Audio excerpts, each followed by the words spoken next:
When people say reservation has been there for 75 years, why do we still need it? Or no one discriminates anymore? The logic itself is flawed. Think of a parallel example. Britain colonized half the world about a century ago.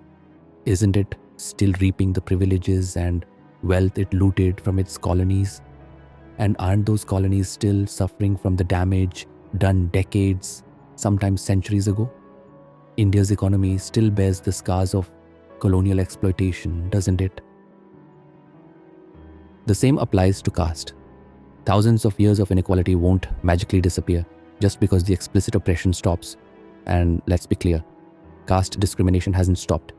It's simply become more subtle, much like racism in the West. Oppressed communities still lag socially and economically due to centuries of exclusion, while upper castes still enjoy the benefits of accumulated wealth, education, and systemic power. Why do you think London has universities like Oxford and Cambridge, while India doesn't have anything comparable? Is it because the British are inherently more intelligent or more meritorious? Or is it because they've benefited from generations of systemic privilege? Apply the same logic to India. For centuries, only upper castes had access to education. So, when India became independent, they were the most qualified to take up administrative, judicial, and institutional positions. Not because of merit, but because of privilege. It's like any professional role. To be a professor, you need a PhD. To be an IAS officer, you need to be a graduate.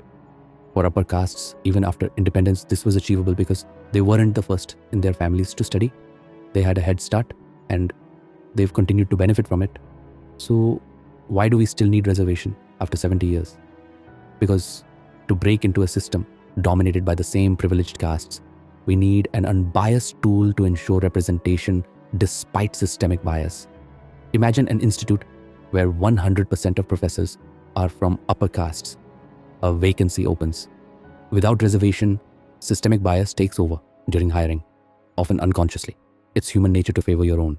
For example, in the UPPSC interviews, candidates from marginalized communities scored lower in interviews despite high written exam marks, while upper caste candidates scored disproportionately higher in the same interviews.